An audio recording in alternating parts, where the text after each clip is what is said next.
સમાચારો પર નજર કરીએ તો આગામી 2 દિવસ કાળઝાળ ગરમી સહન કરવા માટે તૈયાર રહેજો, કેમ કે હવામાન વિભાગે રાજ્યમાં આગામી 2 દિવસ સિવિયર હીટવેવની આગાહી કરી છે।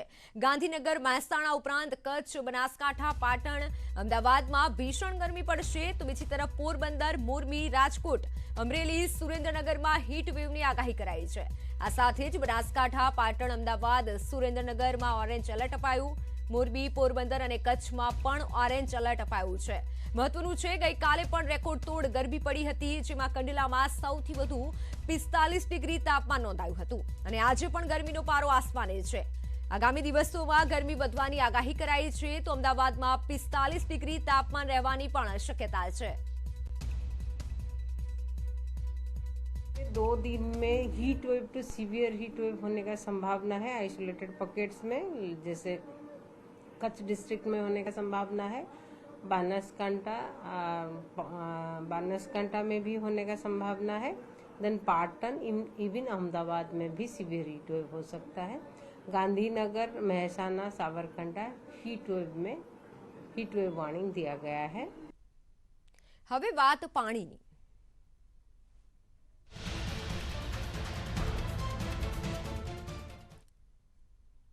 ઉનાળો આવતા જ બનાસકાંઠાના કેટલાય ગામ પાણી વગર ટળવળે છે। ખેડૂતોએ બોર બનાવીને ધોમ ખર્ચો કર્યો, પરંતુ પાણીનું ટીપું ન આવતા તેઓના હાલ બેહાલ થયા છે। ધાનેરા તાલુકાના કેટલાય ગામના ખેડૂતો પાણીની પોકાર કરી રહ્યા છે।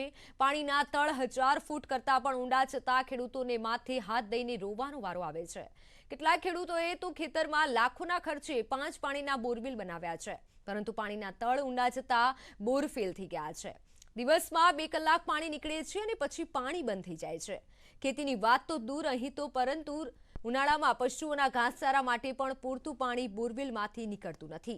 બનાસકાંઠાના મોટા મેડા ગામના ખેડૂત નાનજીભાઈની અમારી ટીમે મુલાકાત લીધી। તેઓએ 10 વીઘા ખેતરમાં 5 બોર બનાવ્યા, પરંતુ પાણીના તળ ઊંડા જતા મોટા ભાગના બોર નિષ્ફળ રહ્યા। નાનજીભાઈએ બોર પાછળ લાખો રૂપિયા ખર્ચ કર્યા, પરંતુ હાલમાં એકમાત્ર બોર ચાલુ છે, જેમાં નહેવત પાણી આવે છે। 10 વીઘાની અંદર એમાં 5 બોર બનાવ્યા આપણા, પણ એમાં પાણી હેજ નહીં। હાલમાં પાણી મારા પાસે તો ગતું નથી, ખાલી ટોકું ભરાય છે। ખાલી ઢોરને ખાલી આ 10-15 ઢોર, અમે 50 ઢોર પેલા ગણ 30-40 ઢોર રાખતા, એને જગ્યાએ 15 ઢોર મેં કરી નાખીએ છીએ।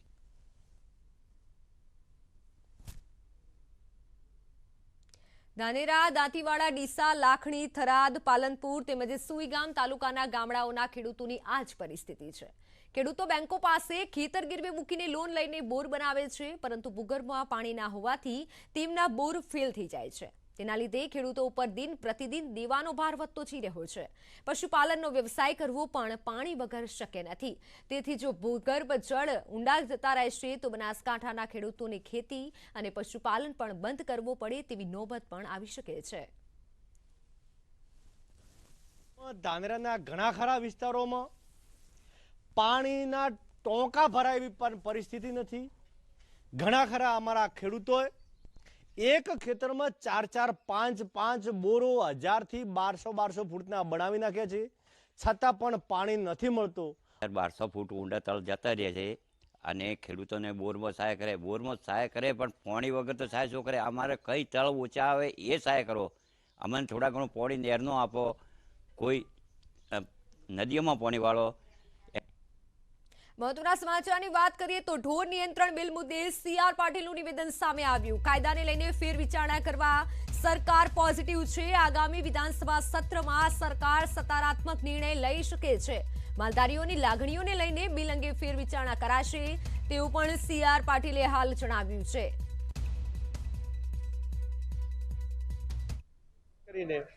આવનારા વિધાનસભાના સત્રમાં આ કાયદો રદ કરવા માટે એમણે વિશ્વાસ અપાયો છે। મને વિશ્વાસ છે કે જે લોકોની લાગણી છે કે આ કાયદો રદ થવો જોઈએ, એ બાબતમાં સરકાર પોઝિટિવ રહેશે અને આ નિર્ણય રદ કરશે એવો વિશ્વાસ સાથે કહી શકું। તો કાયદાને લઈને ફેરવિચારણા કરવા સરકાર પોઝિટિવ છે, તેવું પ્રદેશ પ્રમુખ CR પાટીલે જણાવ્યું। માલધારીઓની લાગણીઓને લઈને બિલ અંગે ફેરવિચારણા પણ કરાશે, સાથે જ કાયદાને લઈને ફેરવિચારણા કરવા સરકાર પોઝિટિવ છે। તો ઢોર નિયંત્રણ મુદ્દે થયેલી જાહેર હિતની અરજી હાઈકોર્ટે ફગાવી। શહેરી વિસ્તારની આસપાસ ગૌચરની જમીન આપવાની માંગ પણ ફગાવી દેવામાં આવી. માલધારીઓને ગૌચરની વૈકલ્પિક જગ્યા આપવાની માંગ પણ ફગાવવામાં આવી. પોતાના ઢોરની તકેદારી રાખવાની જવાબદારી પશુ માલિકોની છે તેવું હાઈકોર્ટે જણાવ્યું. ઢોર પાસે પૂરતી જગ્યા રાખવાની જવાબદારી પણ ઢોર માલિકની, જ્યારે શહેરી વિસ્તારમાં ઢોર રાખી રસ્તે રઝળતા મૂકવાની છૂટ આપી શકાય નહીં. પશુઓને રઝળતા મૂકી ઢોર માલિકો જવાબદારીમાંથી છટકી શકે નહીં તેવું હાઈકોર્ટે જણાવ્યું. સામાજિક અને નૈતિક જવાબદારીમાંથી છટકવા માંગે તે ચલાવી શકાય નહીં. સાથે જ પશુ પકડાય તો દંડની રકમ ઘટાડવા સત્તામંડળ સમક્ષ રજૂઆત થઈ શકે છે. પશુઓ માટેની જગ્યાઓની વ્યવસ્થા, તકેદારી રાખવાની જવાબદારી પશુ માલિકની છે.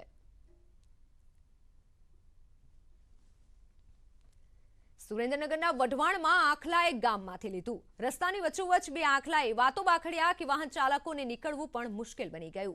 વઢવાણ લીમડી હાઈવે પર નવા દરવાજા નજીક બે આખલાઓ અડધો કલાક યુદ્ધે ચડ્યા હતા અને જેથી રાહદારીઓ અને વાહન ચાલકોમાં ભયનો માહોલ છવાયો.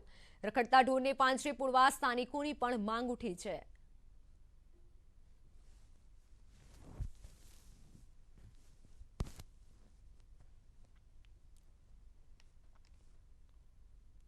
ગુજરાતમાં ચૂંટણીની તૈયારીઓ શરૂ થઈ ચૂકી છે, ત્યારે એક ધારાસભ્યએ ચૂંટણીની અનોખી તૈયારી કરી છે. સાવરકુંડલા લીલિયા વિસ્તારના કોંગ્રેસના ધારાસભ્ય પ્રતાપ દુધાતે અનોખી રીતે ચૂંટણી પ્રચાર શરૂ કર્યો છે. પ્રતાપ દુધાતના અનોખો ચૂંટણી પ્રચાર ચર્ચાનો વિષય બન્યો છે. હું લડ્યો છું તમારા માટે, હવે તમે લડો મારા માટે.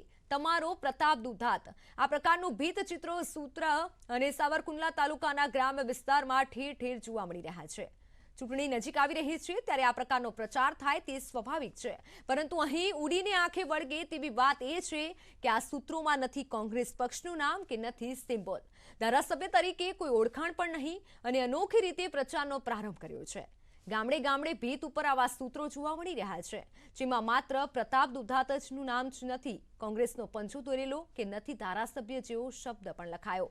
ત્યારે આ વોલ પેઇન્ટિંગ લખાણને જોઈ અને ગ્રામ્ય વિસ્તારમાં અનેક પ્રકારના તર્ક વિતર્ક અને ચર્ચાઓ થઈ રહી છે.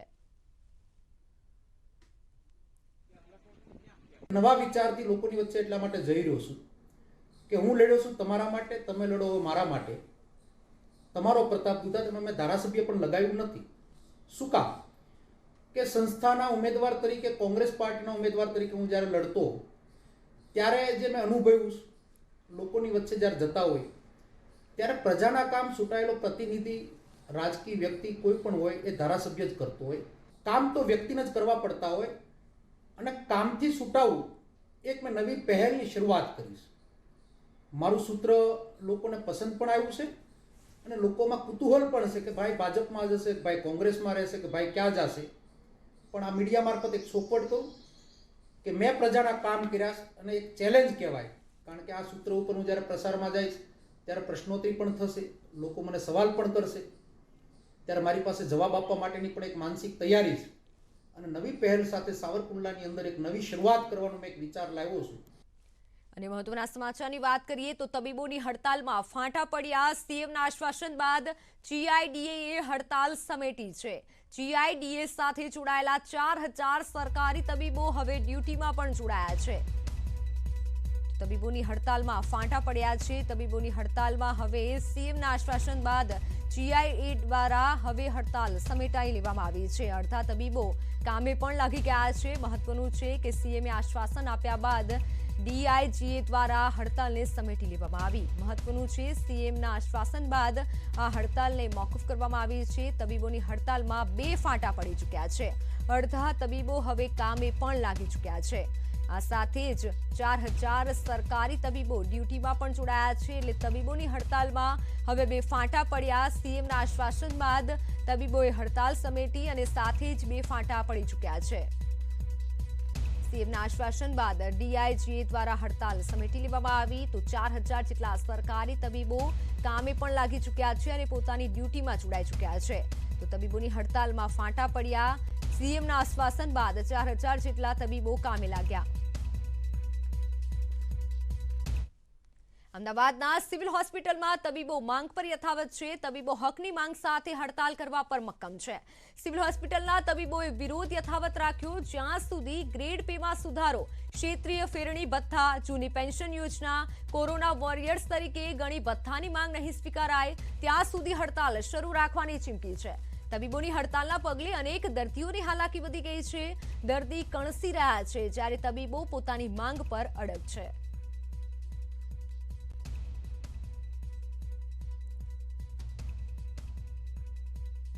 અમે એને આવકારીએ છીએ, પરંતુ અમારો એક જ પ્રશ્ન છે કે તારીખ 16/5/2021ના રોજ તે સમયની જે માનનીય ઓનરેબલ શ્રી વિજય રૂપાણી સાહેબની સરકારમાં જે અમોને ઠરાવ કરીને આપ્યો હતો, એ ઠરાવની અંદર અમારા તમામ પ્રશ્નો એમણે સંવેદનશીલ થઈને સાંભળ્યા હતા અને એ તમામ પ્રશ્નો એમણે એક ઠરાવના રૂપમાં, એક સરકારી જીઆરના રૂપમાં અમને આપ્યા હતા. અમારી માત્ર એક જ છે કે તમે બીજું કશું જ નહીં, એ 16/5નો ઠરાવ, જે ડિટ્ટો ઠરાવ, એ માત્ર કોપી પેસ્ટ કરીને તમે અમને એ ઠરાવ આપી દો, જેથી કરીને અમારી જે પ્રશ્નો છે એનો તાત્કાલિક અંત આવી જાય અને અમે હડતાલ પણ સમેટી લઈએ. તો 35 એકરમાં બનશે WHOનું global centre for traditional medicine centre.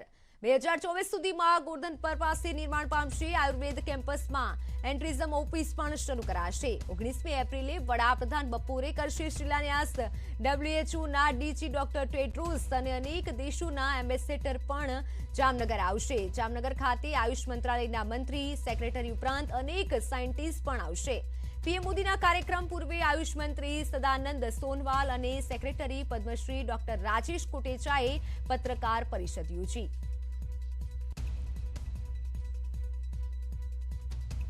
જામનગરમાં WHO દ્વારા global centre for traditional medicine centre બનાવવાનું છે, જેનું ખાતમુહૂર્ત 19 એપ્રિલે પ્રધાનમંત્રી નરેન્દ્ર મોદીના હસ્તે થવાનું છે. આ ખાતમુહૂર્ત કાર્યક્રમ પૂર્વે કેન્દ્રીય આયુષ મંત્રી સર્બાનંદ સોનવાલ જામનગર આવ્યા, જેમણે આ અંગે આયુર્વેદ યુનિવર્સિટી ખાતે પત્રકાર પરિષદ યોજી અને કાર્યક્રમ અંગે માહિતી આપી. આ પ્રેસ કોન્ફરન્સમાં જામનગરના સાંસદ પૂનમબેન માડમ, આયુષ સેક્રેટરી પદ્મશ્રી વૈદ્ય રાજેશ કોટેચા સહિતના મહાનુભાવો પણ ઉપસ્થિત રહ્યા હતા. तो आज हमें देश के अंदर वर्ल्ड हेल्थ ऑर्गेनाइजेशन ने हमारे ट्रेडिशनल सिस्टम ऑफ मेडिसिन को मान्यता देते हुए आज देश के अंदर पहला WHO का पहला ग्लोबल सेंटर हिंदुस्तान में निर्माण करने के लिए उन्होंने निर्णय की है और ये केंद्र देश की गुजरात की जामनगर में बनाया जाएगा. तो ये हमारे सबके लिए बहुत बड़ी खबर है. આ ટ્રેડિશનલ મેડિસિન સેન્ટર ની આવતા દિવસોમાં નામના હશે. આ ટ્રેડિશનલ જે મેડિસિન સેન્ટર છે એના માધ્યમથી સમગ્ર વિશ્વમાં WHO સાથે જોડાયેલા બધા દેશો, એટલે કે લગભગ 140થી વધુ દેશો એમાં ભાગરૂપ રહેશે અને એ લોકોની પણ પદ્ધતિ આપણા પ્રાચીન ઉપચાર સાથે સાથે આપણા પ્રાચીન ઉપચારની પણ એક પ્રચાર, પ્રસાર ને ઉપયોગ સમગ્ર વિશ્વમાં વધે એ પ્રકારની પણ વ્યવસ્થા થશે. એટલે આપણા માનનીય પ્રધાનમંત્રીશ્રીએ આપણી આયુર્વેદાને એક અલગ ઓળખ અને ખાસ કરીને આપણી પાસે આપણી આયુર્વેદિક યુનિવર્સિટી અહીં જામનગર ખાતે બેઝડ હોય ત્યારે આ સેન્ટર પણ જામનગર ખાતે જ બેઝડ હશે. સમાચારમાં સમય થયો છે વિરામનો. આપ જોતા રહો ન્યૂઝ 18 ગુજરાતી.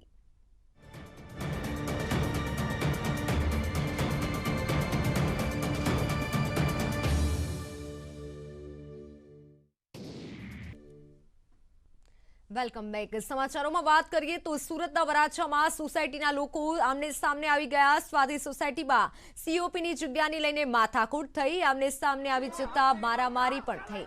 જાહેરમાં મારામારીનો વિડીયો વાયરલ થયો છે. સોસાયટીના લોકો અને મંદિર બનાવાયું છે તેમની વચ્ચે માથાકૂટ થઈ. હાલ તો પોલીસ ઘટના સ્થળે પહોંચી છે. સ્વાતિ સોસાયટીમાં COPની જગ્યાને લઈને માથાકૂટ સર્જાઈ અને બંને પક્ષો આમને સામે આવી ગયા. ત્યારે વરાછામાં સોસાયટીના લોકો પણ આમને સામે આવ્યા. મારી સાથે સંવાદદાતા કીર્તેશ જોડાઈ ગયા છે। જે કીર્તેશ, સુરતમાં જાહેરમાં મારામારી, શું છે વધુ વિગત? બિલકુલ મિત્તલ, મહિલાઓ રણચંડિકા બની હોય આ શબ્દ અનેક વખત સાંભળ્યો હશે, પણ સુરતના કાપોદરા વિસ્તારમાં આજે ચોક્કસ મહિલાઓ રણચંડિકા બની હતી। સોસાયટીના સીઓપીમાં એક મહિલાઓના ગ્રુપ દ્વારા મંદિર બાંધવામાં આવેલું હતું, ત્યારે બીજી મહિલાઓના ગ્રુપ દ્વારા વિરોધ કરવામાં આવતો હતો। લાંબા સમયથી ચાલતી આ માથાકૂટ આજે જોતજોતામાં મારામારી પર ઉતરી આવી હતી। બંને ગ્રુપની મહિલાઓ એકબીજાને જાહેરમાં છૂટતા જ મારામારી કરતા દ્રશ્યો સામે આવ્યા હતા। જોકે માથાકૂટ થતાની સાથે સ્થાનિક પોલીસને બોલાવવામાં આવી હતી અને પોલીસ આવ્યા બાદ મામલો શાંત પડ્યો હતો। ખાસ કરીને મામલો હતો સોસાયટીની સીઓપી પ્લોટમાં મંદિર બાંધવાને લઈને ચાલી રહ્યો હતો। લાંબા સમયથી વિવાદ અને આ વિવાદમાં મહિલાઓ જે રીતે બાકડી પડી હતી તેનો વિડીયો હવે સોશિયલ મીડિયામાં વાયરલ થયો છે। મિત્ર જી કીર્તેશ, આભાર સમગ્ર માહિતી બદલ। તો વરાછામાં સોસાયટીના લોકો આમને સામને આવી ગયા, અત્યારે વિડીયો પણ વાયરલ થઈ રહ્યો છે। જાહેરમાં મારામારીનો વિડીયો વાયરલ થઈ રહ્યો છે। ભારત અને પાકિસ્તાન સીમા પર જોવા મળશે બીએસએફના જવાનોનું સાહસ। ગુજરાતમાં પ્રથમવાર નડાબેટ પર સીમા દર્શન જોવા મળશે। બીએસએફના જવાનો દ્વારા રીટ્રીટ સેરેમની પણ યોજવામાં આવશે। 10 એપ્રિલે નડાબેટ સીમા પર સીમા દર્શનમાં ગૃહમંત્રી અમિત શાહ ખાસ ઉપસ્થિત રહેશે, સાથે જ મુખ્યમંત્રી ભૂપેન્દ્ર પટેલ પણ હાજરી આપશે। ગુજરાતનું પ્રથમ સીમા દર્શન કે જેમાં 10 એપ્રિલે નડાબેટમાં સીમા દર્શન યોજાશે। ગૃહમંત્રી અમિત શાહ પણ ઉપસ્થિત રહેશે અને સાથે સીએમ ભૂપેન્દ્ર પટેલ પણ ઉપસ્થિત રહેશે। ભારત પાકિસ્તાનની સરહદ પર આ સીમા દર્શન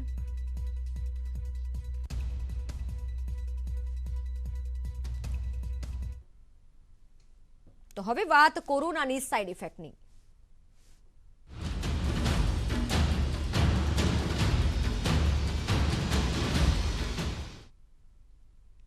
કોઈએ સ્વપ્ને પણ નહીં વિચાર્યું હોય કે કોરોના બાદ શરીરમાં જે પ્રકારના બદલાવ આવશે તે અસહ્ય હશે, પીડાદાયક હશે અને પરિવારને પણ વેદના આપશે। અમદાવાદના મોહનભાઈ દેવનાની કહાની પણ કંઈક આવી જ છે, જેમનું જીવન કોરોના બાદ નવી જ બીમારીથી ઘેરાઈ ગયું છે।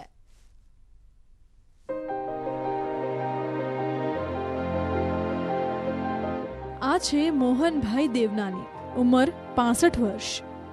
મોહનભાઈને સૌ કોઈ મોહન દાદા કહીને બોલાવે છે। આ દાદા સારંગપુર વિસ્તારમાં ચપ્પલ અને શૂઝનો વ્યવસાય કરે છે।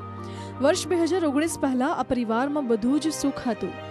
રોજિંદી પ્રવૃત્તિની જેમ મોહન દાદા દુકાને જતા, પરિવાર સાથે વાતો કરતા, પરંતુ અચાનક એ દિવસ આ પરિવારમાં આવ્યો જ્યારે મોહન દાદાને એક બીમારી ઘર કરી ગઈ અને આ બીમારીનું નામ છે માયથેગેવિસ। કોરોના બાદ સ્થિતિ એવી તો વણસી કે મોહનભાઈનું સુખ ચેન ખોવાઈ ગયું અને અત્યારે મને ખાવામાં તકલીફ પડે છે, જોવામાં તકલીફ પડે છે। હું ચોપડા વોપડાનું કામ દુકાનનું કરું છું, એ લખવામાં બહુ પ્રોબ્લેમ થાય છે। ટીવી જોઉં છું તો મને ડબલ દેખાય છે, પેપર વાંચવામાં તકલીફ પડે છે અને શ્વાસ લેવામાં તકલીફ પડે છે। એટલે ફરી મારું એની એ દવા ફરી ચાલુ થઈ ગઈ। ડિસેમ્બર 2019માં મોહનભાઈની આંખની તકલીફ થઈ। તબીબી સારવાર ચાલી રહી હતી, તે જ સમયે કોરોના થયો અને હવે સ્થિતિ એવી છે કે આંખની તકલીફની સામે મોહનભાઈને અન્ય ઘણી બીમારીઓએ ઘેરી લીધી છે। તબીબો હજુ પણ લોકોને સાવચેત રહેવા તાકીદ કરે છે। 3 મહિને અચૂક તમારા ડૉક્ટરને એક વખત મળો અને એના જોડે બેસીને તમે તમારા બધા સિમ્ટમ્સ, તમારી આખી રિસ્ક કેટેગરી, તમારા ફેમિલીમાં શું હિસ્ટ્રી છે, તમારી લાઇફસ્ટાઇલ શું છે, એ પ્રમાણે તમારું એક બોડી ચેકઅપ કરાવવાનું રાખો અને એનાથી એ નક્કી કરો કે તમારા બોડીમાં કોઈ નવો રોગ પેશ્યો છે કે નથી પેશ્યો। પહેલી વસ્તુ।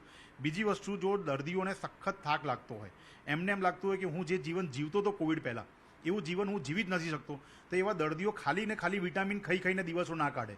મેં એવા દર્દીઓ જોયા છે જે એમ કહે છે કે સાહેબ થાક લાગતો હતો ને એટલે હું ફાર્માસિસ્ટને ત્યાં ગયો અને મેં મલ્ટીવિટામિન ચાલુ કરી દીધી છે, પણ એ બહુ જ ખોટું તમે કરી રહ્યા છો। તમારા બોડીની અંદર કોઈ રોગ ડેવલપ થઈ રહ્યો હશે તો એને તમે જો સમય રહેતા પકડશો તો કદાચ તમે એ રોગથી મુક્તિ બી મેળવી શકશો, કાં તો એને ક્યોર કે કંટ્રોલ કરી શકશો।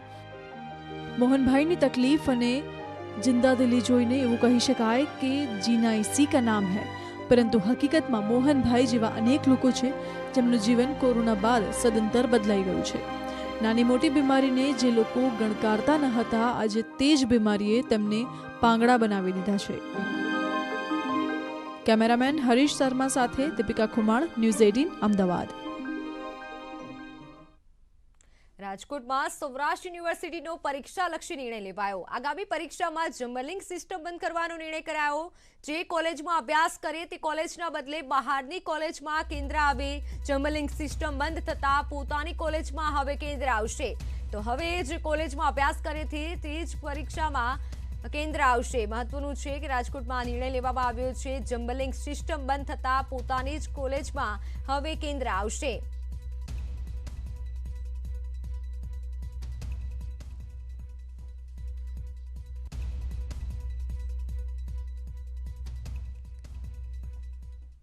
સમાચારના અંતમાં જોઈએ દેશના મોટા શહેરોનું હાલનું તાપમાન.